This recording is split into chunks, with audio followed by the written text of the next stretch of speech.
इधर तेहरान में यूएस और इजराइल के लगातार हमले जारी हैं। सुबह से रुक रुक कर अलग अलग इलाकों में हवाई हमले हो रहे हैं। एयर स्ट्राइक से तेहरान में भारी तबाही देखने को मिल रही है। ये देखिए किस तरह से धधकते हुए और पूरा शहर धुआं धुआं होता हुआ नजर आ रहा है। थम नहीं रहे तेहरान में जो एयर स्ट्राइक है, भारी तबाही उसके बाद तेहरान में राजधानी में देखने को मिल रही है। देर रात तक भी ये सायरन सुनाई देते हैं और सुबह सुबह फिर रुक रुक कर अलग अलग जगहों पर ये हमले किए जाते हैं। इस बीच हॉर्मुज़ स्ट्रेट को लेकर बड़ी खबर जो आ रही है, हॉर्मुज़ स्ट्रेट से गुजरने वाले जहाजों पर टोल लगाएगा ईरान। संसद के नेशनल सिक्योरिटी कमेटी ने प्रस्ताव को मंजूरी दी है। ईरान की जो राष्ट्रीय मुद्रा है रियाल में देना होगा टोल टैक्स। यूएस और इजराइल से जुड़े जहाजों की हॉर्मुज़ में एंट्री नहीं होगी।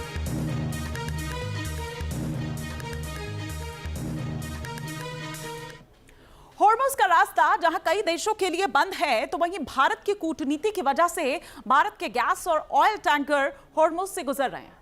एलपीजी से लदे 2 और भारतीय जहाजों ने हॉर्मुज़ का रास्ता पार कर लिया है, लेकिन हालात ऐसे हैं कि भारतीय जहाज भी गंभीर चुनौतियों का सामना कर रहे हैं। हॉर्मुज़ में एंटर करते ही रेडियो संदेश गूंजने लगते हैं, जीपीएस जाम हो जाता है, नेविगेशन बंद हो जाता है। देखिए रिपोर्ट।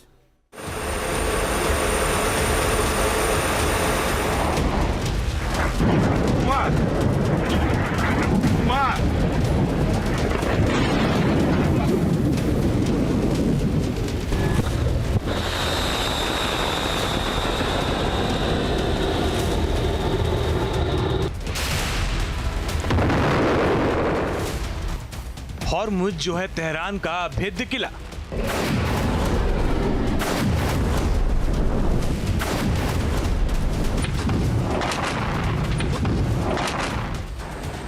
जहां कायम है ईरान की बादशाहत।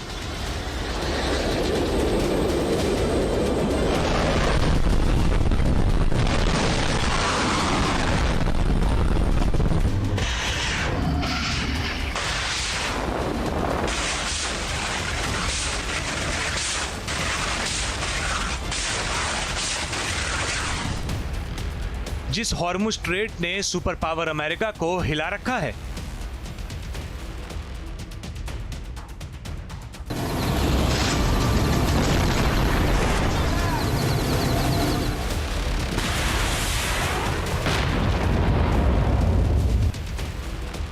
इस हॉर्मुज़ में ईरान के बिना इजाजत परिंदा पर नहीं मार सकता।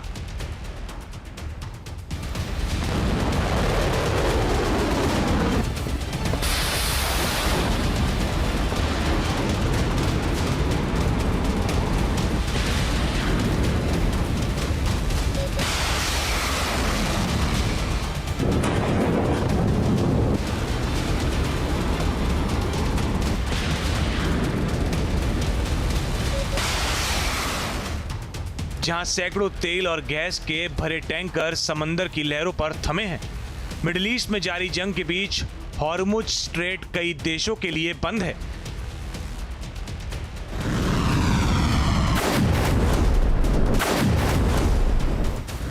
वहां से गुजरने वाले तेल के जहाज जा नहीं पा रहे हैं, लेकिन भारत की कूटनीति का असर है कि हॉर्मुज़ से लगातार तेल और गैस के टैंकर भारत आ रहे हैं। जिस हॉर्मुज़ ने पूरी दुनिया की टेंशन बढ़ा रखी है, वो हॉर्मुज़ स्ट्रेट में भारत माता की जय नारे गूंज उठे। एलपीजी से लदे 2 भारतीय जहाजों ने हॉर्मुज़ स्ट्रेट पार कर लिया है। जिस समय ये जहाज हॉर्मुज़ पार कर रहे थे, उस समय वहां के आसपास का माहौल देखने लायक था। जहाज पर सवार नाविक भारत माता की जय और वंदे मातरम के नारे लगा रहे थे। इस दौरान उन्होंने तिरंगा भी पकड़ रखा था। एलपीजी तेल टैंकरों के हॉर्मुज़ के समुद्र से गुजरने की तस्वीरें भी सामने आई हैं। समुद्र से टैंकर गुजर रहे हैं और इसके आसपास नेवी की मौजूदगी है। टैंकर पर मौजूद लोगों ने भारतीय नेवी को धन्यवाद किया। पेट्रोलियम मंत्री के मुताबिक इन जहाजों की 31 मार्च को मुंबई और 1 अप्रैल को मैंगलोर पहुंचने की उम्मीद है। इन 2 टैंकरों में करीब 94,000 मैट्रिक टन कुकिंग गैस भरी है। भारतीय झंडे लगे कुल 18 जहाज अभी भी पश्चिम खाड़ी क्षेत्र में मौजूद हैं।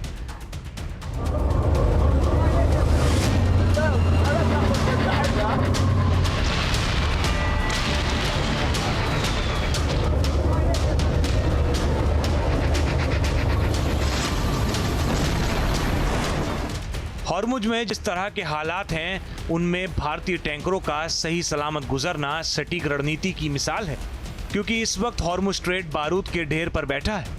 ईरान की मर्जी के बगैर वहां से कोई जहाज या टैंकर नहीं गुजर सकता। यहाँ हर कदम पर खतरा है।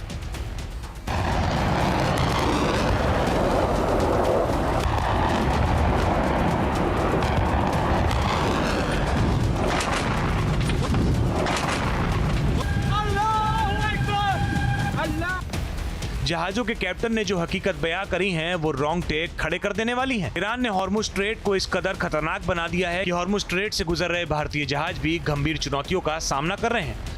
हॉर्मुज में एंटर करते ही रेडियो संदेश गूंजने लगते हैं, जिसमें स्पष्ट शब्दों में चेतावनी दी जाती है। ये जोन जहाजों के लिए पूरी तरह से बंद है। इसी के साथ जीपीएस को भी जाम कर दिया जाता है, जिससे रूट मैप का दिखना बंद हो जाता है। जीपीएस के बिना नेविगेशन बेहद कठिन हो जाता है। टकराव या जहाज के फंसने का खतरा बढ़ जाता है। ईरान के स्ट्रेट में सी माइंस भी बिछा रखी हैं।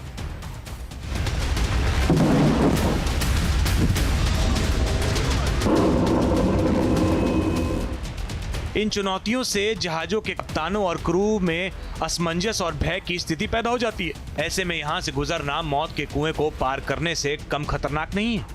देखिए, ऐसा है, हॉर्मुज ऐसा एक पॉइंट बन गया है जैसे पुलिस का ट्रैफिक चेक पोस्ट होता है ना, जैसे कोई सिक्योरिटी के चेक के लिए होता है। उस पर ईरान ने इसको एक ट्रैफिक का लिए चेक पोस्ट बना करके अपनी विश्व को पूरी अपनी इंपॉर्टेंस दिखाई है ईरान ने, कि किस प्रकार से ईरान पूरे विश्व के ऑयल को कंट्रोल कर सकता है इस क्षेत्र से गुजरने के लिए।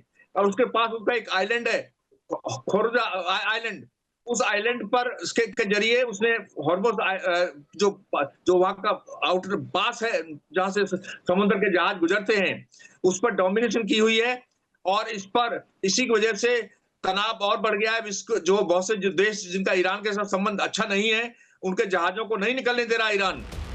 दरअसल हॉर्मुज से गुजरने वाले अधिकांश जहाज तेल और केमिकल टैंकर होते हैं, जिनमें ज्वलनशील पदार्थ होते हैं। ऐसे में किसी भी दुर्घटना होने पर बड़ा विस्फोट तक हो सकता है, इसीलिए बेहद सावधानी बरतनी पड़ती है।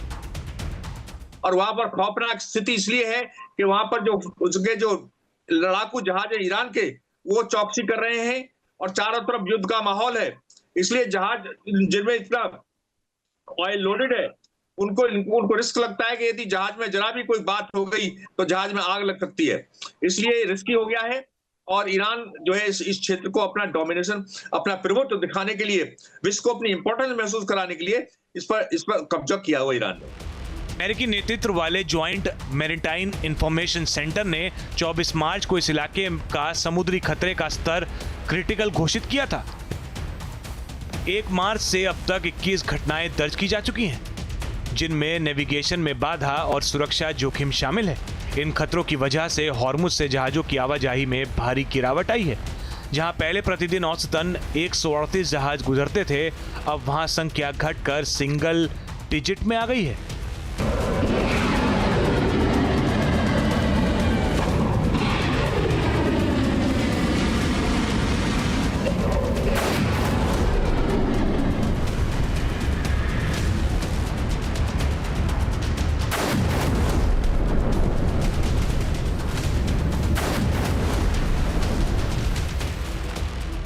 जाहिर है, ईरान पर हमला करने से पहले अमेरिका और इजराइल ने सपने में भी नहीं सोचा होगा कि इसकी चुकानी पड़ेगी।